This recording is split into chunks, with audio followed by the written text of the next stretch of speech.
Okay, let's go to Kim in New York. Hi, Kim, are you there?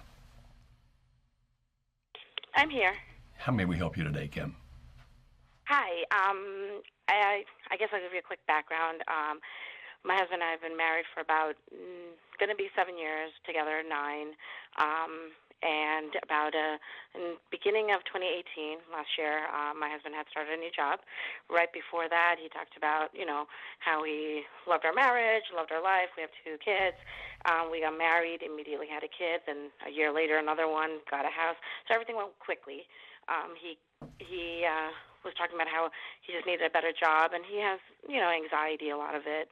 And he started a new job, and about a year, basically, end of last year, he kind of flipped a switch, kind of checked out of our marriage, became very, he is very reserved, very quiet, doesn't, very friendly, kind of can adapt to whatever environment he's in.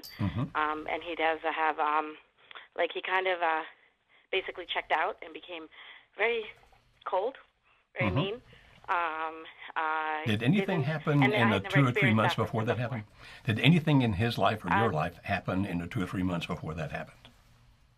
Well, actually, it turned out he was having an affair. Okay. Since the beginning of this new job. But Okay. right before the job, he talked about how, he was very happy. The only thing he needed was a new job. Starting the new job, he actually ended up having an affair. I didn't find out till this summer. So when he checked out of our marriage, I thought it was me.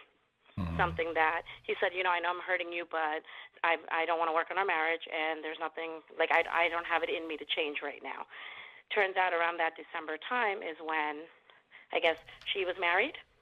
Her husband filed for divorce, and then a couple of months later, which was earlier this year, she ended up moving out at the time. So I didn't know any of this, but at the time where she, I guess, moved out, a month or 2 later, my husband said he needs space, I see. and he ended up wanting space. I said, no, let's try to take it in the house, because, I've heard that separation to work on a marriage is not good.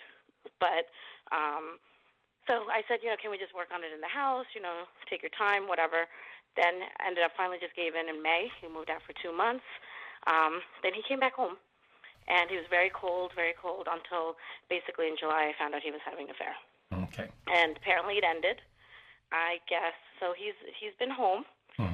He's more involved with the kids and with me, but is not emotionally there with me. And that's what he said. The emotional aspect was missing. And he, we went to see somebody. He said that that he is physically attracted still, but not emotionally attached. And maybe in the future it might happen again. I guess my question would be, is it, I'm still working on it the whole time, even after all of this, I'm willing to forgive, but I'm not, I know I can't forget, but I will forgive, but I also won't be that woman that sits at home while he's still having that affair. I can't do it. It was too much on me because I felt like it was all me initially. Right. And I raised my kids for a year myself. He kind of checked out of the marriage, did a lot of drinking, and he ended up, for this person who never liked to drink alone or anything like that, he does now. Not as an alcoholic at home, but he'll go, at a bar, and he goes out, and he thinks, I told him you prioritize, work and before family. He doesn't believe that because he says, I'm still here, aren't I?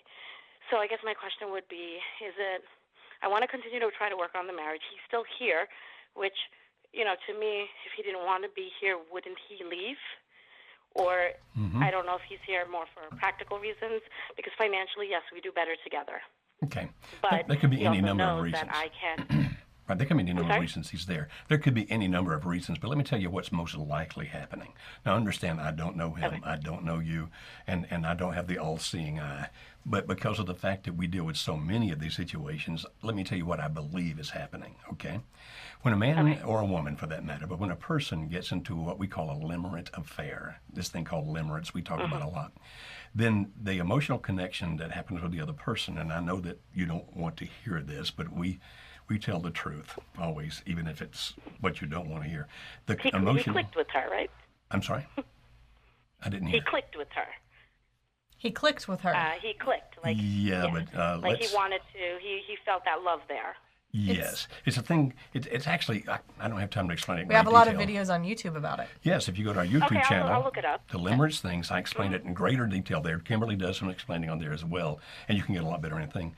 But that strong, intense emotional connection that happens there, okay, it's overpowering. It's almost like addiction. It's extremely similar to addiction. It's even similar to obsessive compulsive disorder, believe it or not. And a lot of what's Does that happening happen is in the a lot? brain. Does that happen a lot to people that have that addictive personality? You don't have to have an Because he addictive does have a personality. sort of addictive personality. Okay, that can be a factor, but no, limerence can happen to anybody, whether they have that kind of a personality or not. But I could see how it could be more intense with a person with an addictive personality.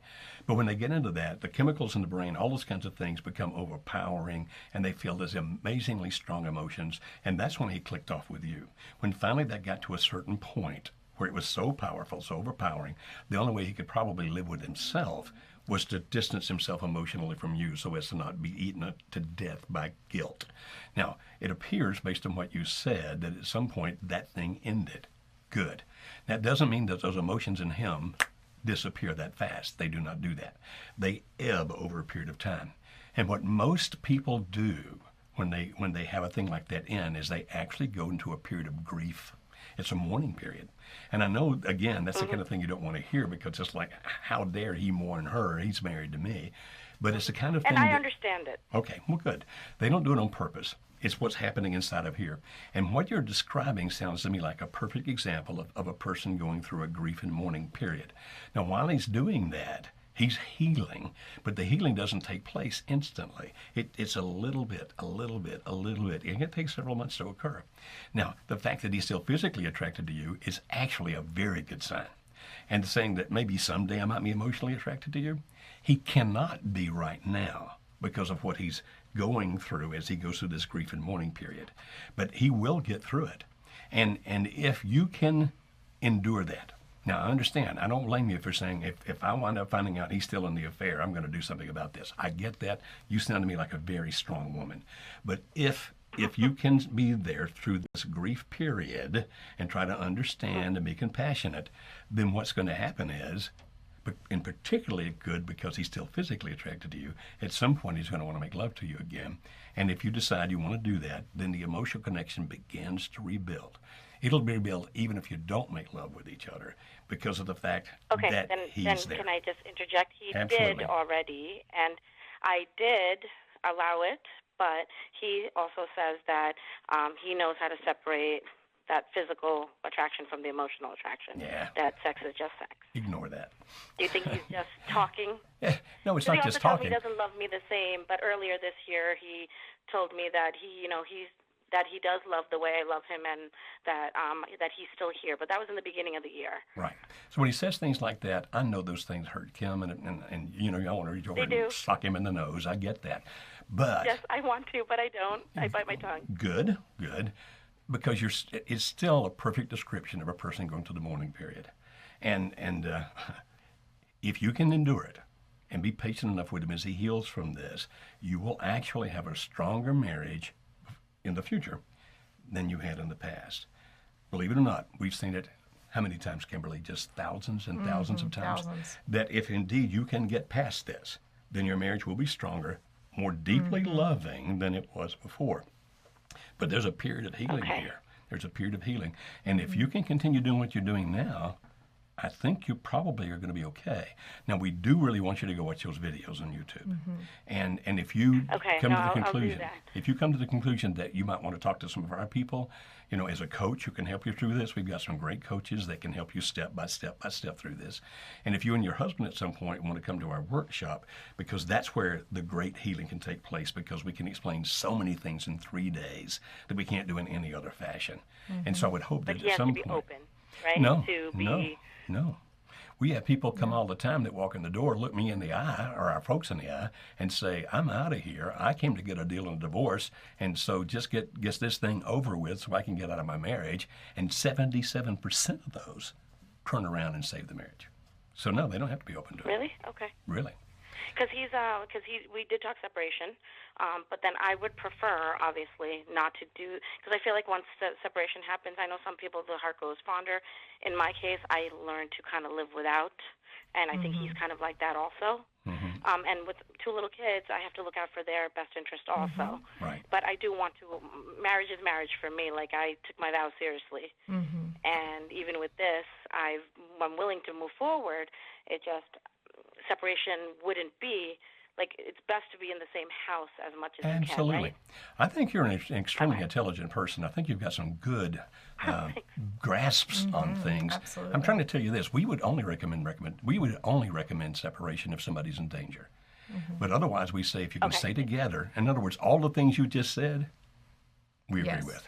Okay, we think you're doing well. All right. So please look at those videos and give a call to talk to some of our folks if you want to here, because we have to move on. We get one more caller before we go off the air. Thank you so much, Kim. Okay.